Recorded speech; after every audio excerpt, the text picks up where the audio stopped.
acreditou no nome do Filho unigênito de Deus.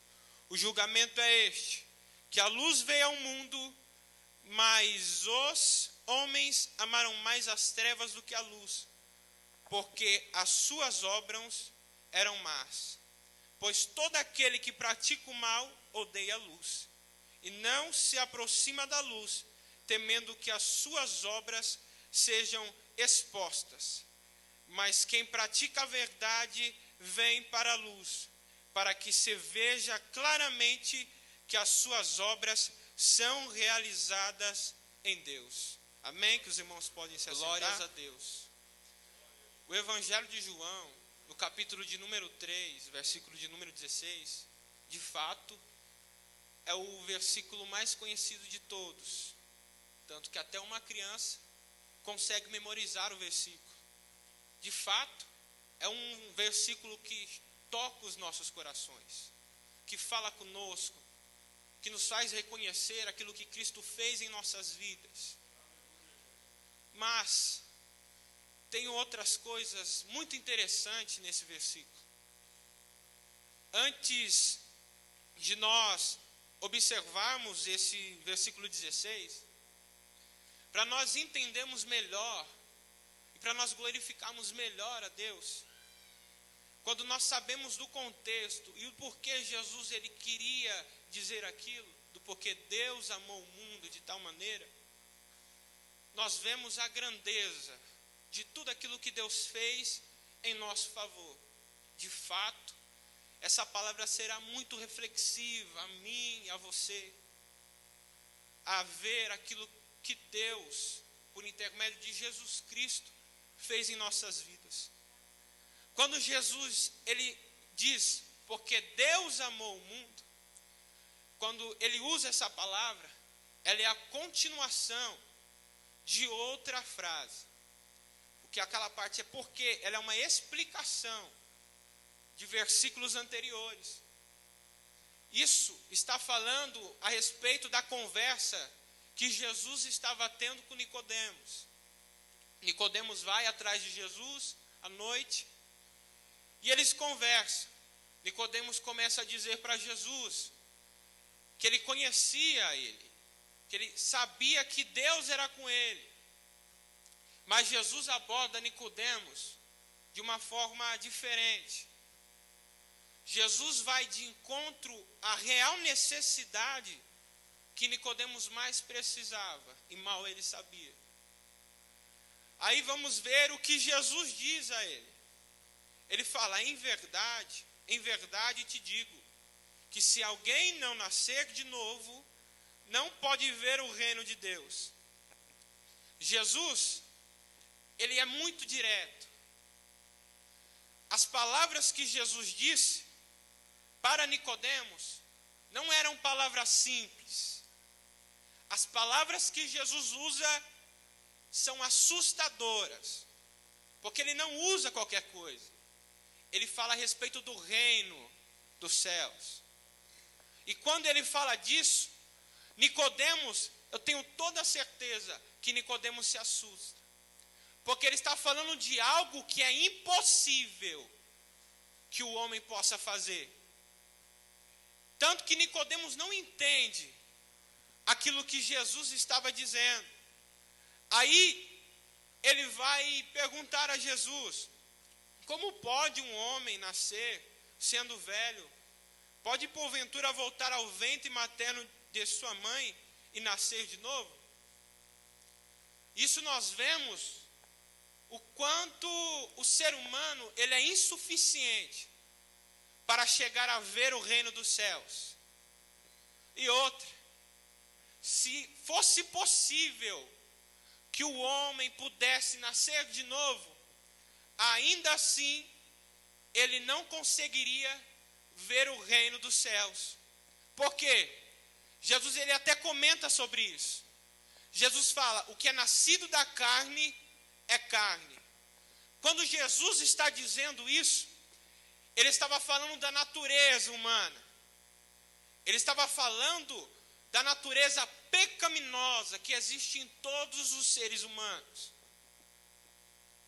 E isso se origina desde Gênesis, no capítulo de número 2, versículo de número 17, que Deus ele coloca Adão no Éden, e após isso, ele dá a ordem a ele.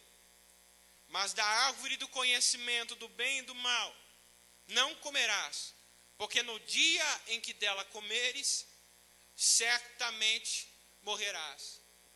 Se nós observarmos tudo isso que Deus fala a Adão, nós vamos ver que o que estava sobre a vida dele era a vida e a morte, a bênção e a maldição.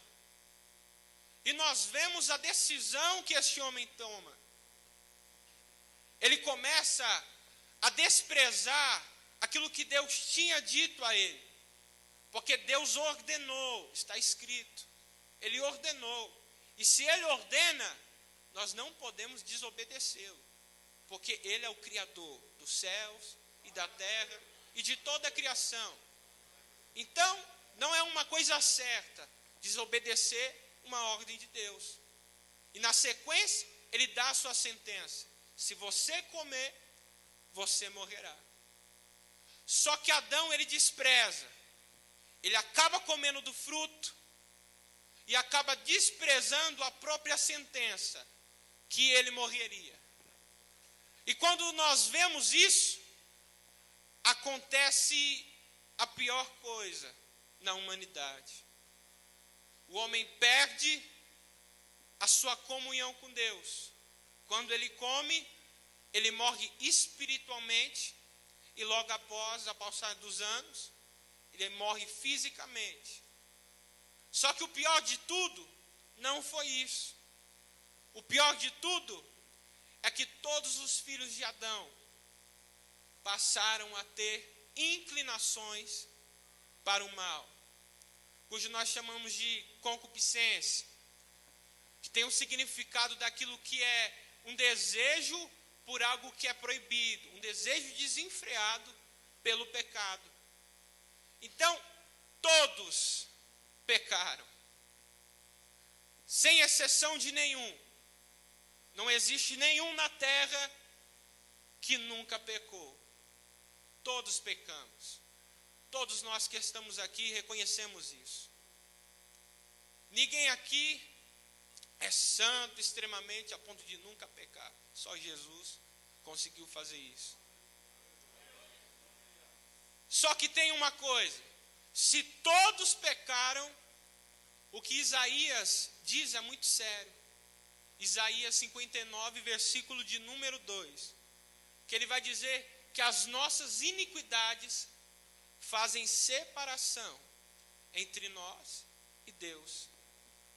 Então, se isso acontece, todos os seres humanos passaram a viver separados de Deus.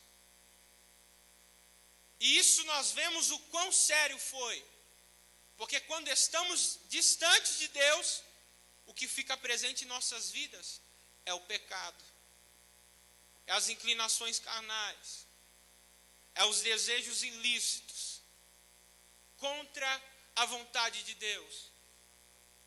Todos os seres humanos passam agora a viver angustiados, com o coração vazio, buscando no mundo várias coisas que pudessem preencher o vazio da alma, mas que no fim nunca preencher.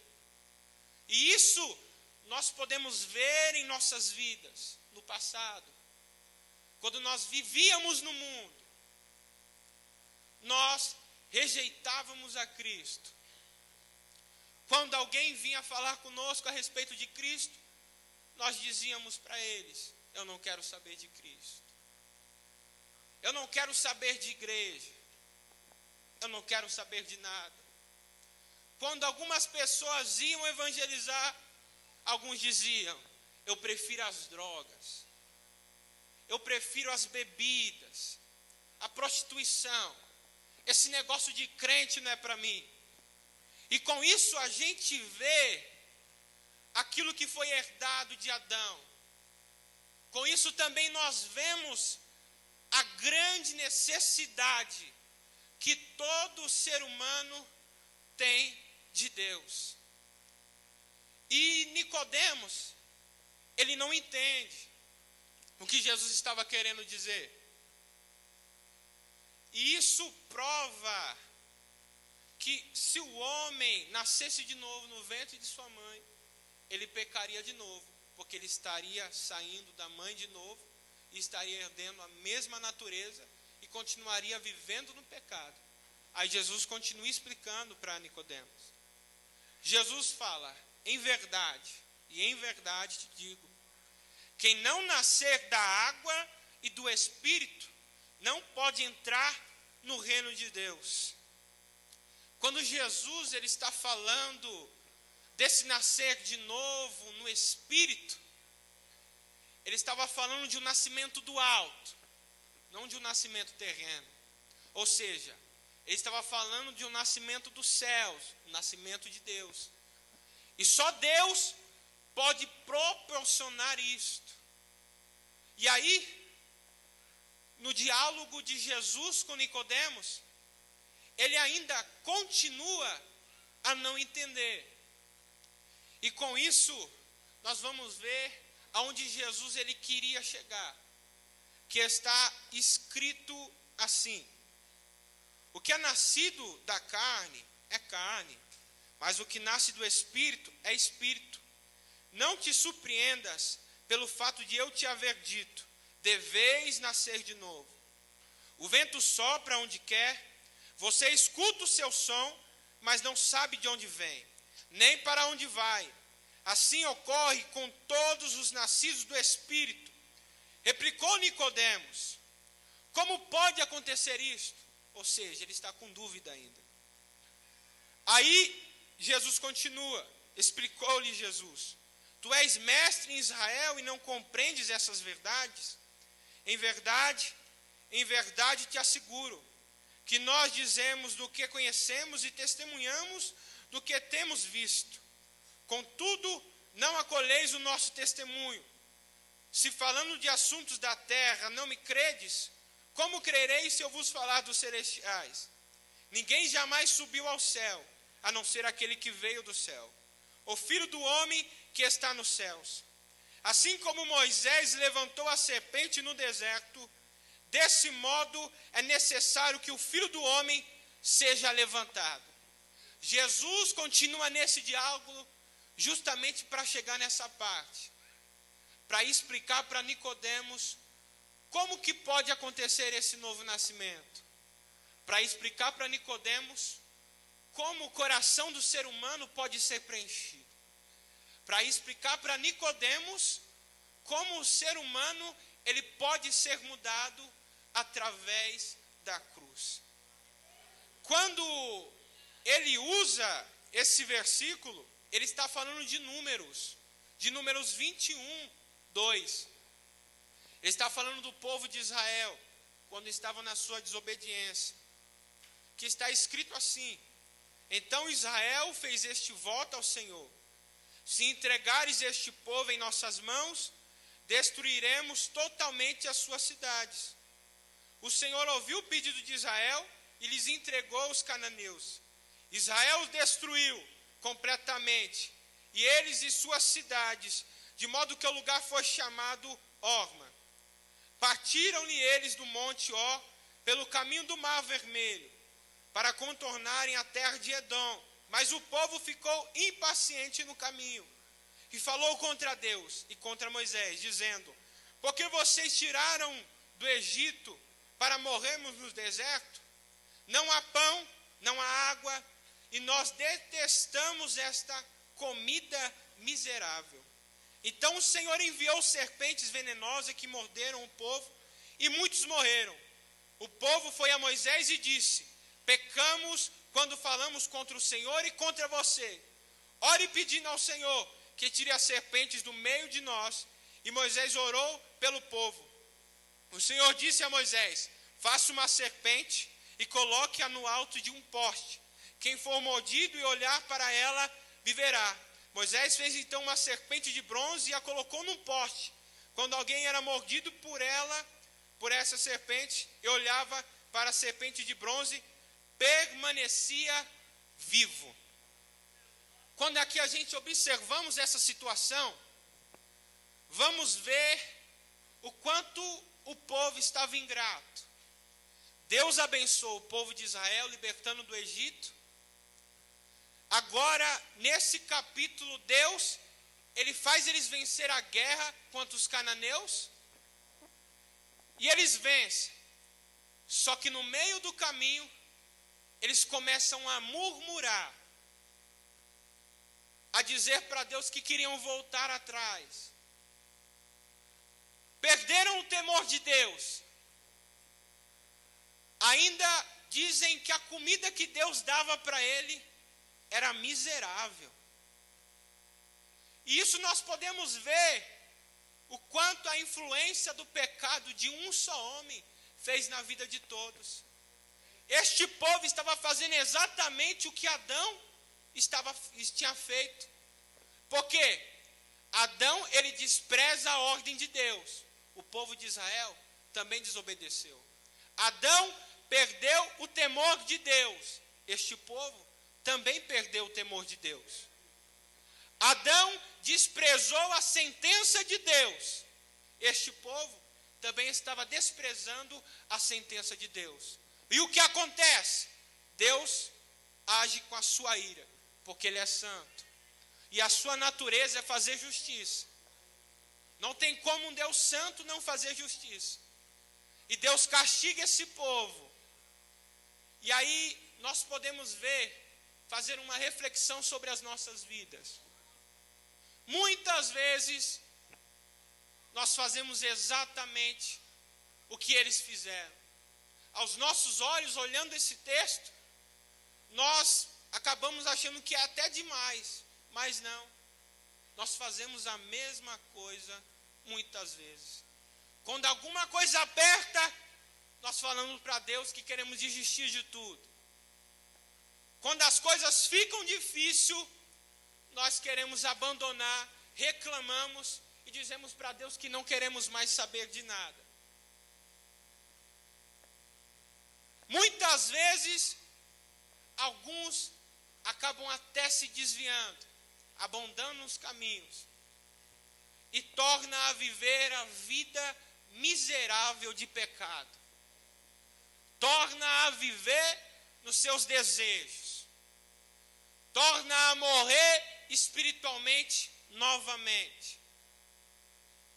E passa a viver uma vida de angústia, uma vida vazia. E aí, Jesus Cristo, Ele vai mostrar de sua misericórdia. Deus fala com Moisés, ele levanta aquela serpente, e todos que olhavam para ele, para aquela serpente de bronze, eles olhavam para ela como redentor, como salvador da vida deles, por causa da picada. Eles olhavam para ela e tinham esperança de serem curados do veneno. Esse veneno ainda continua. Que veneno? O pecado. O pecado ainda continua na humanidade. E o que Jesus queria dizer para Nicodemos? Observe que Nicodemos, ele reconhece Deus na vida de Jesus, mas ele não olhava para Jesus como o povo de Israel tinha olhado para aquela serpente de bronze. Ele não olhava para Jesus como Salvador. E quando nós vemos essa coisa que o povo de Israel fez, nós vamos dar a sentença para eles. Eles não mereciam. Nós vamos dizer que eles mereciam ter morridos e vividos no inferno porque desconsideraram a vontade de Deus. Nós vamos dizer que eles não mereciam nada desse favor de Deus. Eu tenho certeza que cada um de nós dizemos isso, podemos dizer isso. Só que se nós fazemos uma reflexão em nossas vidas, era a mesma coisa. Nós também não merecíamos o sacrifício de Cristo. Nós nunca merecemos a misericórdia de Cristo. Nós merecíamos ser condenados e viver no inferno. O apóstolo Paulo, em Efésios, capítulo de número 2, ele vai dizer que nós estávamos destinados à ira de Deus. Só que Deus, ele não pensou da mesma forma que o ser humano pensa. Ele usou de sua misericórdia para salvar aquele povo. E aí entra o João 3,16. Nós não merecíamos aquela cruz. O povo de Israel não merecíamos aquela serpente de bronze para salvar a vida deles. Mas Jesus vai dizer, porque Deus amou o mundo de tal maneira. Você está perdendo a sua oportunidade de dar glória.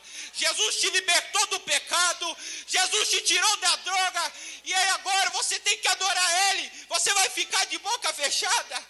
Eu vou repetir de novo para você adorar a Deus. Porque Deus amou o mundo de tal maneira que deu seu Filho unigênito para que todo aquele que nele crê não pereça, não pereça, não pereça, mas que tenha vida eterna. Glórias a Deus. Isso nós vemos a grande graça de Deus em nossas vidas. E nós vemos a grande misericórdia, porque nós não merecíamos esse sacrifício. Nós não merecíamos que Jesus Cristo descesse do céu e se entregasse naquela cruz por nossas vidas, por nós pecadores, que muitas vezes fugíamos de Deus, quando via algum irmão em nossa casa, fugíamos para não ouvirmos a palavra de Deus. Nós desprezamos no passado o sacrifício que Jesus Cristo tinha feito em nossa vida. E isso é muito sério. Só que Jesus Cristo, mesmo assim, não desistiu de nós. O que você tem a oferecer a Jesus? O que você tem de fato para oferecer a Jesus? Isso veio de uma palavra como reflexiva para as nossas vidas. Tanto para mim, quanto para todos que estão sentados aqui. Talvez muitos não esperavam uma palavra como essa. Mas não é da nossa forma. É da vontade de Deus. E se Deus me trouxe aqui, certamente é porque Ele tinha algo para falar aqui nessa noite.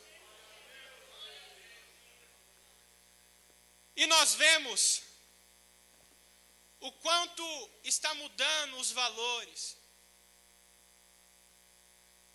Muitos acabam desprezando isso, mesmo pelo que o Deus fez em nossas vidas.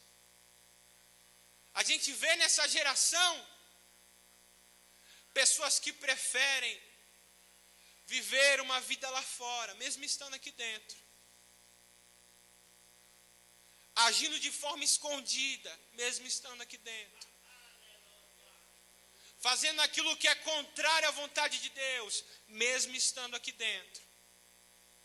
Dentro de casa, fazendo aquilo que é ilícito, mesmo estando aqui dentro. Quando a gente olha essa palavra, a gente fala, evangelística, é só para quem não é crente. Essa palavra nos confronta até hoje.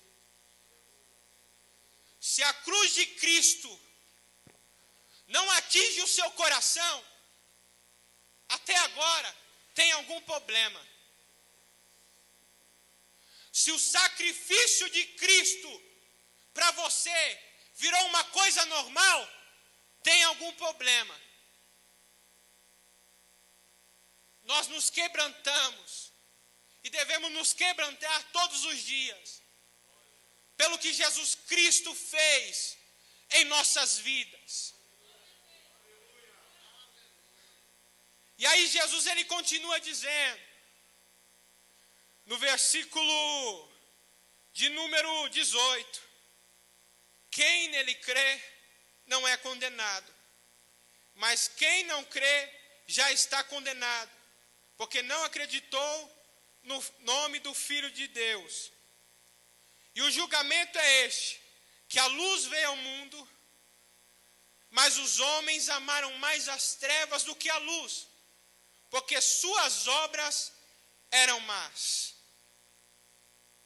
E aqui a gente vê, muitas vezes, nós pregamos lá fora, Jesus vai voltar, vai arrebatar a igreja, mas nós esquecemos que devemos ter uma vida santa diante de Deus. Deus, ele nos chamou para ser separado de tudo aquilo que é mundano, a fim de viver somente a vontade de Deus.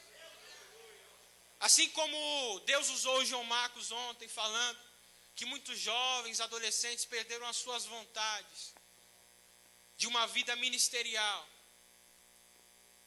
perderam vontade de virar pastor, evangelistas, perderam vontade de louvar a Deus. Isso nós vemos o quão sério está ficando, e a cada dia está ficando pior. Estamos trocando, invertendo os valores, mas nós, como servos de Deus, estamos aqui para ouvir a palavra de Deus. E certamente ela tem um efeito, porque a palavra de Deus, ela não volta vazia. Então o que Jesus queria mostrar para Nicodemos, era para Nicodemos olhar para ele como Salvador.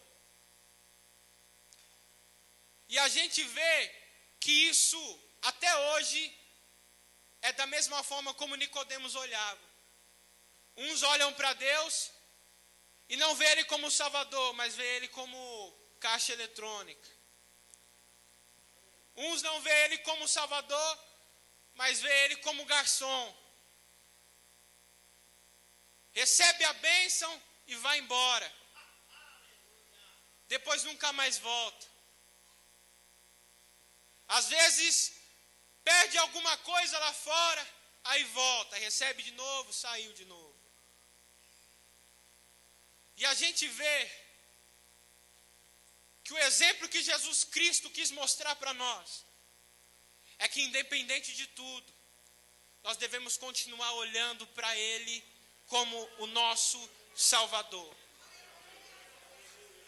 Mesmo se erramos, Jesus ainda quer que você continue olhando para Ele como Salvador da sua vida. Mesmo quando está difícil a situação na sua vida, ainda a solução é permanecer com os olhos na cruz. Quando Jesus se entrega na cruz, o exemplo que ele estava dizendo era para nós olharmos para Ele. E a partir do momento que nós olharmos para Ele, a libertação, o Espírito Santo, o novo nascimento ocorre em nossas vidas. E é por isso que nós não podemos deixar de olhar para Jesus. Não podemos olhar para fora, mas olhar para aquilo que Deus fez em nossas vidas. E em base nisso, eu quero contar aquilo que Deus fez na minha vida. Eu estava olhando para a cruz, com os olhos fitos em Jesus. E mesmo assim, a gente estamos sujeitos a passar por lutas. E chegou a minha luta, havia chegado. Eu estava percebendo algumas mudanças no meu corpo. Até que chegou um dia que eu fui no médico. O médico analisou a minha situação e tinha dito para mim: você está com um tumor. E na hora, eu não me preocupei, porque eu estava com os olhos fitos no Senhor. Talvez até um médico tenha se assustado com a minha reação. Ele disse: o Senhor está com câncer. Eu falei: tá bom. Aí ele disse outra coisa para mim: olha, você tem que ir correndo. Você tem que ir o mais rápido possível, para isso daí não aumentar. Isso avança muito rápido. Aí eu disse: tá bom. Aí ele falou: tem mais uma coisa. Eu falei: pode falar. Está muito difícil de arrumar vaga por isso. E é verdade. Tem muitas pessoas que têm esse problema e passam muito tempo esperando uma cirurgia e não conseguem. Porque eles priorizam coisas maiores, coisas mais sérias. E aí ele disse para mim: vai na PUC, no hospital da PUC, e tenta alguma vaga lá, mas eu não te garanto que você vai conseguir. Eles dão prioridade a outras coisas. Eu falei: tá bom. E aí, minha família toda preocupada para saber o que era. Minha avó, minha mãe, me mandando mensagem. Minha avó todo dia perguntando: Mateus, você foi para o médico? Não, vó, vou ir amanhã.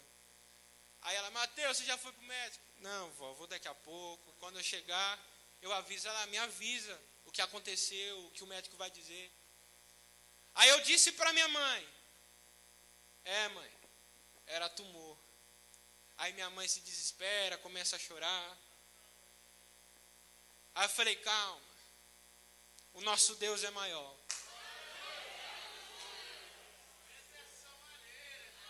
Aí eu tive que entregar essa notícia para minha avó. Como ela é a minha segunda mãe, ela cuidou de mim. E aí, para ela foi mais difícil ainda. Uma senhora de idade. E como eu não estava pessoalmente, tinha que ligar para ela. Aí eu liguei para ela. Aí, vó, ela: oi, meu filho. Ali o resultado. Aí eu disse para ela: eu estou com um tumor. Aí ela se desesperou na hora. Começou a chorar, mas chorar. Aí eu esperei ela terminar de chorar. Aí eu falei: vó, se acalma. Deixa eu te dizer uma coisa. Ela falou: pode dizer, meu filho.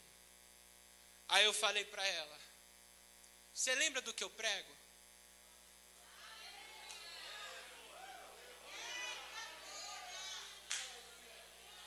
Aí eu disse para ela: lembra do Salmos 23? Aí ela começou a me escutar. Aí eu falei: lembra que está escrito: o Senhor é o meu pastor e nada me falta.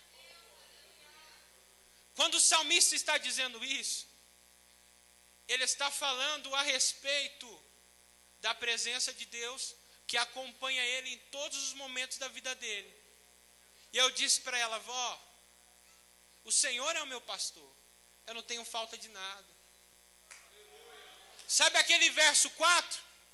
Ainda que eu ande pelo vale da sombra da morte, eu não temerei, eu não temerei, eu não temerei, eu não temerei mal algum, porque tu estás comigo. Glórias a Deus. E é exatamente nessas situações que nós não podemos deixar de olhar para a cruz. É exatamente nessas situações que nós não devemos abandonar o chamado. Aquilo que Deus fez por nós. E aí foi continuando os dias. Passou-se uma semana. Na verdade, no mesmo dia eu tinha ido lá na PUC. Fui lá ver certinho o que era. O médico acabou não me vendo. Ele me viu, só que ele não viu a minha situação e me encaminhou para um outro médico. Ele falou, próxima semana você vem.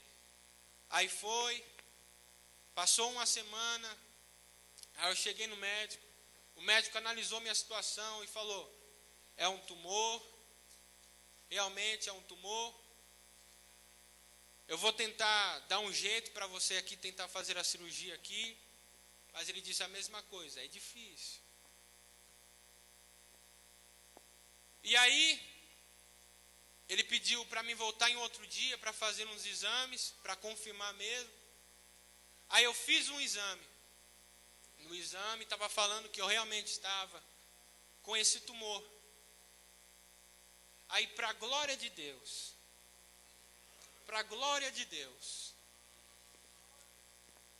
chegou lá no mesmo dia. Eu passei nos médicos. Aí a médica disse para mim, você não vai poder voltar para casa hoje porque você já vai ser internado agora. Coisas que poderiam demorar muito tempo, Jesus pode fazer em uma semana, em um dia. Se você crer, levanta a sua mão que eu quero profetizar sobre a sua vida. Aquilo que você precisa, aquilo que você mais necessita, fica calmo que a providência é de Deus vai chegar na sua casa, vai chegar na sua família, vai chegar na sua vida, porque o Senhor é o seu pastor. Glórias a Deus, glórias a Deus. E aí naquele dia, todo mundo preocupado, chorando, com medo. E eu lá, calmo, graças a Deus. E ainda eu estava orando. Senhor, eu creio que o Senhor pode fazer o negócio sumir no outro dia. Eu estava orando já fazia uma semana. Falei, eu creio que Deus pode curar. Aí eu orando 1 dia, 2 dias, 3 dias, 4 dias. Até que chegou no dia da cirurgia, faltando só 1 dia que eu estava internado. Estava esperando passar o dia para me operar às 8 horas da manhã. Às 10, se eu não me engano. E aí eu fui orar, Senhor, vai ser a última vez. Se o Senhor não quiser curar agora, eu sei que o Senhor me cura depois. Assim, vai seja feita a tua vontade. Aí eu comecei a orar, Senhor, me cura. Aí eu acordei, fui ver e estava o tumor ainda. Aí chegou, fui na cirurgia e para a glória de Deus, não existe mais nada, não tem mais nada. Glórias a Deus. Eu fui tirar os pontos dia 11. Aí eu fiquei sabendo que o milagre ainda era maior. Eu cheguei lá no médico. Aí o médico foi me explicar a situação, depois de outros exames que demoravam mais tempo para ficar pronto. Aí ele tinha me dito, você estava com um tumor misto. Aí ele me explicou, esse tumor misto, ele é agressivo. Então, muito rápido, ele avança. Como ele era misto, ele tinha capacidade de subir para o peito e criar um outro tumor no peito. Tanto que eu estava sentindo até algumas dores, eu desconfiava que tinha alguma coisa estranha. Aí, ele chegou e me disse isso. Aí eu falei, glória a Deus.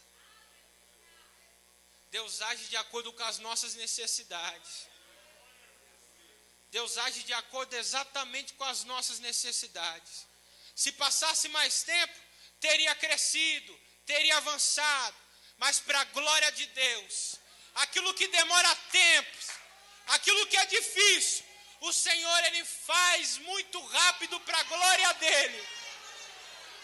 Quanto maior é a tempestade, maior é o agir de Deus na nossa vida. E é por isso que eu quero dizer para você, baseado nessa palavra de João 3,16, não deixe de olhar para a cruz, não deixe de agradecer, não deixe de buscar ao Senhor, não deixe o seu ministério, não deixe a sua vida com Deus, não deixe as provas te abalarem, não deixe as situações da sua vida te enfraquecerem. Deus é maior, Deus é maior, Deus é maior, Deus é maior, Deus é maior. Glórias a Deus. E eu quero pedir, com a permissão do pastor, que os irmãos se coloquem de pé. Glórias a Deus. Deus certamente falou conosco nessa noite. Deus certamente falou conosco de uma forma diferente.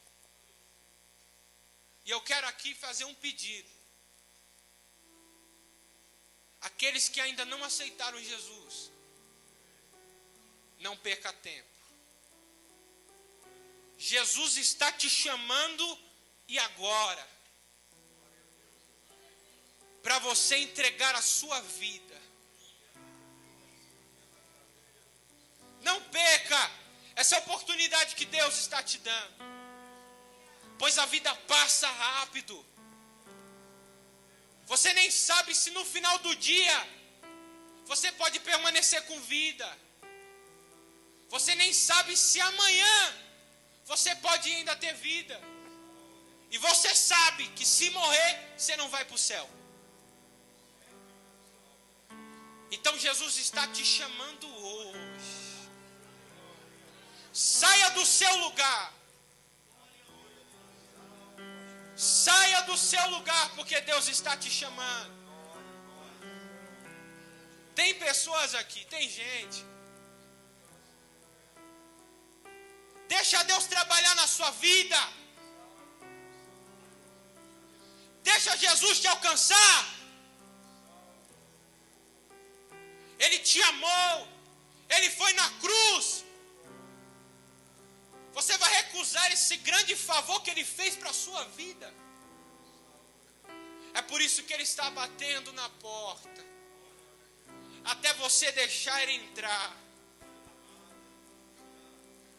E Ele não vai desistir de você. É por isso que Ele está falando com você. E você reconhece isso, porque tem aquela voz bem no ouvido, dizendo: você precisa dessa graça. Você precisa dessa graça. Aceite a Jesus, aceite a Jesus. Aí você diz dentro de você: eu não estou preparado, eu não posso, eu não consigo. Mas deixa eu te dizer uma coisa. Se é o próprio Deus que está falando dentro de você, por que duvidar? É Ele que te liberta dos vícios. É Ele que te liberta do pecado. Tem muitas pessoas aqui que viviam perdidos, eu era uma delas.